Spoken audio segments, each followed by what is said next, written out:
जैसा कि 18,000 के बाद का डेटा जो 22,000 और 18,000 के बीच का है वो अभी इन्होंने नहीं दिया है। इन गड़बड़ियों में यही एक सबसे बड़ा फैक्ट है कि बहुत सारी जानकारियों को, फैक्ट को हाइड किया जा रहा है। स्टेट बैंक ऑफ इंडिया को उस दिन वार्निंग दी गई थी कि आपको यह डिटेल देना ही देना है। नमस्कार, एक बार फिर से आप सभी का स्वागत है DS4 न्यूज में। इलेक्टोरल बॉन्ड की जानकारी आखिरकार चुनाव आयोग की वेबसाइट पर सार्वजनिक कर दी गई है। खासा मसले में बातचीत करने के लिए हमारे साथ एडवोकेट नरेंद्र मिश्रा साहब जी मौजूद हैं, जो कि सुप्रीम कोर्ट के माने जाने अधिवक्ता हैं। और जानकर आपको हैरानी भी होगी कि पिटिशनर के तौर पर ये भी रहे हैं इलेक्टोरल बॉन्ड वाले मामले में।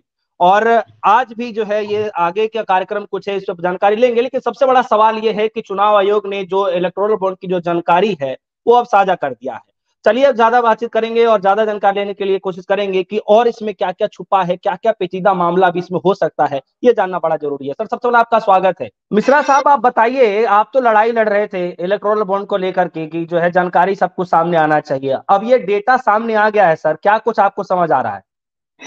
लड़ाई लड़ रहे थे, क्यों लड़ाई अब नहीं लड़ रहे हैं क्या? हम छोड़ दिए हैं? आपने ऐसे कैसे बोल दिया? इसका तो अंतिम रूप तक ले जाना है हमारी जिम्मेदारी। देश को 140 करोड़ की जनता की आवाज और आप लोगों के माध्यम से पूरे कोर्ट तक ये आवाज पहुंचेगी। ये मैं आपसे कमिटमेंट पहले भी दिन किया था, आज भी कर रहा हूं और भविष्य में भी करूंगा। अब मैं आता हूं कम टू द पॉइंट पर। पूरे भारत देश की मैं जनता को बताना चाहता हूं कि लगभग 22,000 के आसपास डेटा था, 22,000 कुछ है समथिंग। अभी तक जो उन्होंने डेटा प्रोवाइड किया है सिर्फ और सिर्फ 10,000 है। Point number 1। पॉइंट नंबर 2, जो पीडीएफ है लगभग 700 पन्ने के आसपास की है, 2 वॉल्यूम में है। उसको हमने बहुत सारे मैन पावर्स को अपने लगा दिया है कि इस पार्टी को कितना फंडिंग गई है, कौन व्यक्ति ने कितना पैसा इस पार्टी को दिया है, और इसके बाद और भी जो राजनीतिक पार्टी हैं उनको कौन कितना पैसा देता हुआ नजर आ रहा है। पॉइंट नंबर 3, इतने बड़े लेवल पर जब सारी चीजों की फंडिंग हुई है, हम और आप तो डिबेट से छोटी छोटी चीजों पर कर रहे हैं। अभी इसमें जो अंबानी ग्रुप है और अडानी ग्रुप है, जो भारत देश का सबसे बड़ा कारपोरेट घराना है, उसके बारे में कोई भी इंफॉर्मेशन, कोई भी डिस्क्लोजमेंट नहीं आई है। अब उसके 2 माध्यम हो सकता है कि छोटी छोटी कंपनियों के माध्यम से उन्होंने पैसा दिया हो सकता है यह छोड़ दिया जाए। तो उन्होंने किस माध्यम से फंडिंग दिया है, और फंडिंग तो उनकी श्योर है कि आई है, ये बात हर कोई जानता है। पॉइंट नंबर 5, जैसा कि हम लोग पिटिशनर्स लोग उसमें कह भी रहे थे कि किस पार्टी को कौन सा आतंकवादी कहां से, कैसा, देश से विदेश से कहां से पैसे आ रहे हैं, ये सारी चीज अब खुल के आ रही है। जो 18,000 के बाद की है, यानी लगभग 4,000 के आसपास का जो डेटा अभी स्टेट बैंक ऑफ इंडिया ने डिस्क्लोज नहीं किया है, उसकी अगली लड़ाई अब शुरू होने जा रही है। आज हम उनको 5:30 बजे तक का टाइम दे रहे हैं, क्योंकि आज का टाइम 5:30 बजे तक का जो कोर्ट के एज पर उनके अकॉर्डिंगली जो जजमेंट था, ऑर्डर था, उसके अकॉर्डिंगली आज उनको 5 बजे तक का टाइम दिया गया है। 5 बजे तक का टाइम पूरा होते हुए हम लोग उनके लिए फिर से 22,000 जो पूरा डेटा है वो लेके रहेंगे, ये ध्यान रखना। दूसरा इसके साथ में मैं बोलना चाहता हूं, इसी के बाद मैं एक दूसरा पॉइंट आपसे कर रहा हूं। बहुत सारे डेटा ऐसे हैं कि कौन व्यक्ति किसको दिया, कैसे दिया, उसका डिस्क्लोजमेंट इन्होंने हाइड कर दिया है, यानी छुपा दिया है। जैसे मैं मान लो आपसे कि कोई कोई भी व्यक्ति, कोई भी पार्टी ने आपको दिया है, फंडिंग किया है, पर वो उस कॉलम में, मैं इनकी जो एक्सेल शीट देखा हूं, उस कॉलम में वो कोई पार्टी का नाम नहीं लिख रहे हैं, वहां पर ब्लैंक छूटा हुआ है। फला व्यक्ति ने दिया, इलेक्टोरल बॉन्ड का इतना अमाउंट हो गया। 1 लाख के आसपास के ज्यादा आप कभी भी नहीं दे सकते थे, इन्होंने 1 ही लाख का बार बार रिपीटिंग कराया। मुझे लगता है कि जो मैक्सिमम एक्सीडिंग पावर है, वो मैक्सिमम एक्सीडिंग पावर का 7.5 और 1 करोड़ जो था उसको हटा करके इनको 100 करोड़, 50 करोड़, 200 करोड़, ये लिमिट को ही हटा देना चाहिए। एक व्यक्ति एक ही बार में आता, उसकी डिटेल्स को पूरा छुपा लेते अपने हिसाब से। जैसा कि 18,000 के बाद का डेटा जो 22,000 और 18,000 के बीच का है वो अभी इन्होंने नहीं दिया है। तो ये अगली तैयारी है।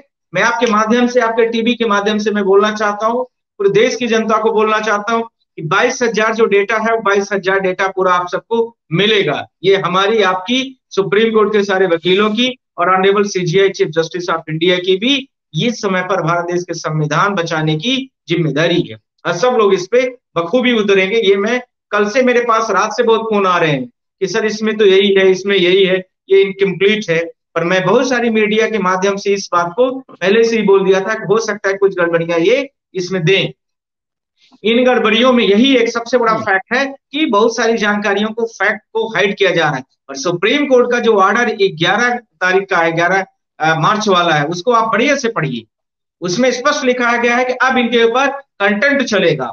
स्टेट बैंक ऑफ इंडिया को उस दिन वार्निंग दी गई थी कि आपको यह डिटेल देना ही देना है, और उस दिन यानी 12 तारीख तक के अंदर में इनको, मतलब वर्किंग आवर में इनको सारा डिटेल्स कोर्ट को भी प्रोवाइड करना था, इलेक्शन कमीशन को भी प्रोवाइड करना था, पर इन्होंने नहीं किया है। तो यह कहीं ना कहीं भारत देश की जो कंटेंट पर कंटेंट है, वो यह फाइल है। पहले से ही मैंने फाइल कर दिया है कंटेंट पर कंटेंट, पर ये अब इनके डेटा के साथ में उसमें हमें करेक्शन करने की थोड़ी सी जरूरत है। इन्होंने इस डेटा को क्यों नहीं दिया, पर आज 5 बजे तक का मैं इंतजार करूंगा उनका।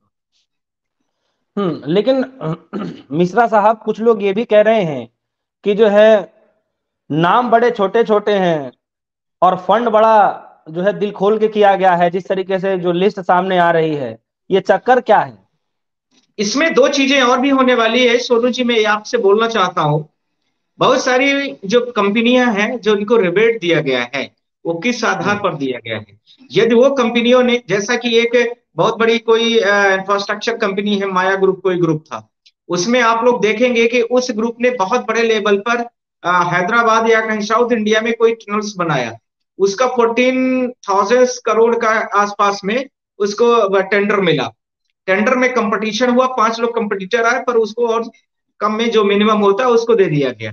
अब उसके बाद उस व्यक्ति का लगभग 1,000 करोड़ के आसपास में वो इलेक्टोरल बॉन्ड खरीद करके बीजेपी या स्पेसिफिक पार्टी को दे रहा है। तो इस क्या साबित करना चाहता है वो, जब इतने कम मार्जिन में? इसका मतलब है कि जो नितिन गडकरी के बड़े बड़े प्रोजेक्ट्स आ रहे हैं, जो बहुत सारे अंबुजा सीमेंट है, बहुत सारे सीमेंटों के बहुत कड़े लेवल पर, मैंने कल डेटा को देखा है, बहुत बड़े लेवल पर फंडिंग की गई है इलेक्ट्रॉन बॉन्ड के थ्रू पर। ऐसे ही भारत देश की और भी जो इंजेक्शंस बनाती है, साथ में जो कोविड का शील्ड का वो बनाई थी वैक्सीनेशन, उसको बहुत बड़े लेवल पर दिया गया। और उसने भी कई मैं वो एग्जैक्ट डेटा तो अभी मेरे पास नहीं है, कई करोड़ रुपए उसने जो है तो फंडिंग के नाम पर दिया उस पार्टी को। इसीलिए सरकार ने उसको पूरे भारत देश का इनहेंस पावर्स दिया था। ये सारी चीजें पूरी साबित की गई कि भारत देश में बहुत बड़े लेवल पर किया गया कि स्कैम था, जिसको हम लोग आमतौर पर यह समझे कि आप कुछ इलेक्टोरल बॉन्ड उस पार्टी को देंगे और उसके बदले में वह पार्टी आपको, जो रूलिंग पार्टी होगी, जहां चाहे जहां भी हो, सेंट्रल स्टेट कहीं भी हो सकती है, जहां जिसके जो मैन पावर में आ रही है, जुडिक्शन में आ रही है, जो एडमिन पावर में आ रही है, उस पावर के आधार पर, उनको फंडिंग के आधार पर, उनका फंडिंग का लेवल देखने के आधार पर उनको बड़े लेवल पर काम दिए गए, टेंडर दिलाए गए, या सरकारी संपत्तियां बेची गई, या ईडी और सीबीआई का भी कई सारे बड़े बड़े केसेस आए हैं।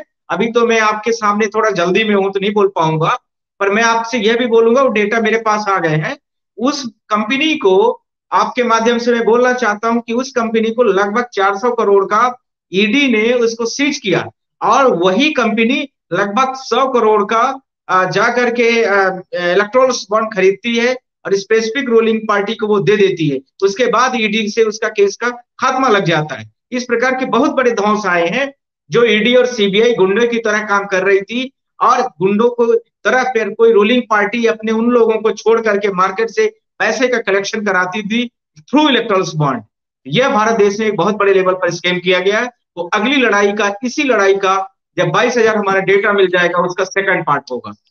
मैं आपके माध्यम से पूरे देश को यह बताना चाहता हूं कि सेकंड पार्ट यही है कि स्कैम जो किया गया है पूरे भारत देश पर, जो रूलिंग पार्टी ने, ईडी, सीबीआई और इनकम टैक्स के डायरेक्टरों ने जिस तरीके से पद में रहते हुए किसी पार्टी के लिए फंड इकट्ठा करने का काम किया है, वह देश के लिए सबसे बड़ी चिंता का विषय है, और उनके ऊपर केस होना चाहिए, उनके ऊपर केस लगना चाहिए। ये हमारी अब अगली कोर्ट से प्रेयर होगी जी। लेकिन लेकिन मिश्रा साहब, लोग ये समझना चाह रहे हैं कि जो है ये डेटा अधूरा कैसे माना जाएगा?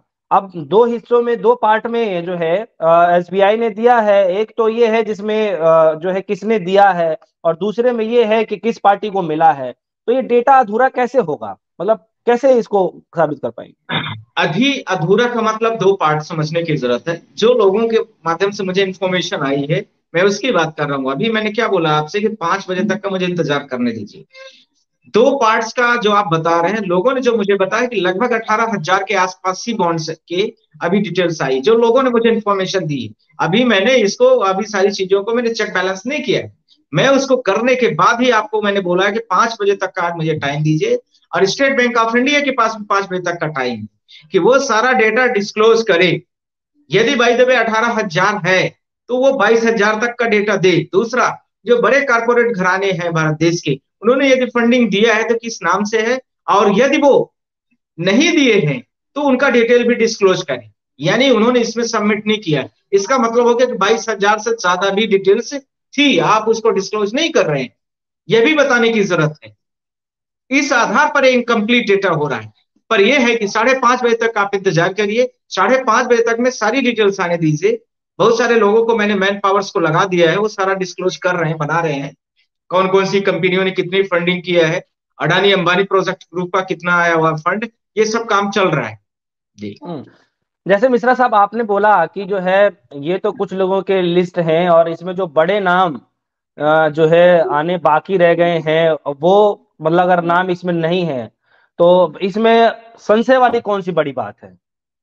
इस संशय वाली, जब भारत देश के सुप्रीम कोर्ट सर्वोच्च न्यायालय ने आपको आदेश दिया है कि आप इतने डेटा प्रोवाइड करिए, संशय का तो इसमें सवाल ही, आपका तो निर्देशों का पालन करने की आवश्यकता है। आप तो डायरेक्शंस को नहीं मान रहे हैं, कोर्ट ऑफ कंटेम्प्ट भी हुआ आपके ऊपर, आप उसको भी नहीं मान रहे, तो आप फिर क्या मानेंगे? अब आपको कस्टडी में जाना चाहिए। पर यदि इनकम्प्लीट है तब का मेरा स्टेटमेंट है, ध्यान रखना ये बात। लेकिन चुनाव आयोग ने तो सर डेटा पब्लिश कर दिया है। अब इससे क्या पता चल पा रहा है आपको? जो हम न खाएंगे न खाने देंगे भारत देश में, एक नारा पूरे भारत देश के लिए विकसित किया गया था। किसी जी। रूलिंग पार्टी ने, किसी व्यक्ति विशेष ने, जो भी पार्टी जहां रही है, तो वह अब भारत देश से टैग हट जाएगा। जनता के सामने एक परिदृश्य सामने आ गया कि इन पार्टियों ने इलेक्टोरल बॉन्ड को लिया और उसके बदले में उनको काम दिया, सरकारी संपत्तियों को बेचा। दूसरा इसी का पार्ट ईडी सीबीआई का यूज करके भारत देश की जनता से पैसा का ठगी की गई। इसी के साथ में जो लोगों ने इलेक्टोरल बॉन्ड को लिया दिया, वो भारत से बाहर भगाए गए, विदेश भगाए गए। ये सब सारी चीजें भारत देश की जनता के सामने अब कहीं न कहीं प्रदर्शित होता दिख रहा है। एक पिक्चर 2024 की जो लोकसभा की होने वाली है, वह भारत देश की जनता के सामने कहीं न कहीं आधी अधूरी ही सही पर कुछ न कुछ आ गई है और दिख रही है। एक सवाल है नरेंद्र मिश्रा जी की, दो हिस्सों में, दो पार्ट में जो ये डेटा आया है, क्या आपको लगता है कि ये दोनों डेटा को जो है लिंक करके देना चाहिए था कि किस पार्टी ने किसको दिया, या फिर जो है किसने किस पार्टी को कितना दिया? जो अलग अलग जो डेटा है, क्या आपको लगता है कि इसको लिंक करके देना चाहिए था? करेक्ट, इससे आसानी हो जाती, आम जनता तक भी पहुंच जाती। पर बहुत सारे लोग इस काम में लगे हुए हैं और वो जल्दी ही कर लेगी, उसे बहुत बहुत बड़ा समय नहीं लगेगा। पर इनकम्प्लीट डेटा दिया, ये एक बड़ा विषय है। इससे लोगों को मैच करने में दिक्कत हो रही है कि कौन सा पैसा किसको दिया है, किस पार्टी को कितना गया, कौन सा व्यक्ति किस पार्टी से संबंधित रहा, कौन सा व्यक्ति किस पार्टी को अकाउंट में डिपॉजिट कराया, एनएफटी से कराया, आरटीजीएस से कराया, चेक से कराया, जो भी है। ये डिटेल्स थोड़ा सा इनकम्प्लीट टाइप की है, पर यह है कि देश की लड़ाई शुरू तो कर दिया है इन्होंने। अच्छा, आप आज क्या करने वाले हैं? क्योंकि आप तो इसमें रहे हैं, इस पूरे केस में, मामले में रहे हैं, आगे आप लोग क्या करने वाले हैं? अभी हम लोग अब कोर्ट जा रहे हैं और सब हम लोग जितने भी पटिशनर, चारों पटिशनर पुराने जो थे, और कंटेम्प्ट में 2 लोग हम और एडीआर हैं, उसमें हम लोग आज सारे लोग बात कर रहे हैं कि इसमें अगला स्टेप्स क्या लेने की आवश्यकता है। और हमारे सीनियर काउंसिल भी जो कपिल सिब्बल साहब लोग, सब लोग बैठक करेंगे हम लोग, और इसमें अब डिसाइड करेंगे आज कि 5 बजे तक हम लोग इनका इंतजार करेंगे। इनकम्प्लीट डेटा पर बात होगी, जो भारत देश में लोग विदेश भगाए गए पैसा लेकर के, ये इलेक्ट्रॉनिक बॉन्ड के थ्रू पेमेंट आई, ये सारी चीजों पर पर्याप्त तरीके से हम लोग डिस्क्लोजमेंट और इनकम्प्लीट डेटा पर बात करेंगे। इसी के साथ में मैचिंग पर बात करेंगे। इनके सारे जो रास्ते हैं, क्या कैसे हो सकते हैं, इन पर हम लोग पर्याप्त तरीके से बात करने जा रहे हैं। इसकी पूरी तैयारी हम लोगों ने कर ली है।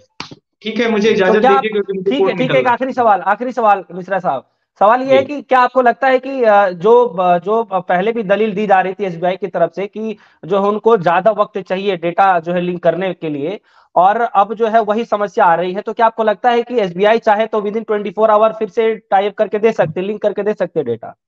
इसमें मैं आपसे एक ही बात करना चाहूंगा कि जो डेटा हमें मिल गया वो काफी कुछ है, और उसमें जो इनकम्प्लीट है उस पर बात होनी चाहिए और मिलान की बात होनी चाहिए। फिर इसके बाद इनकी जांच का विषय है कि क्यों किसी व्यक्ति की पैसे को रिबेट किया गया है।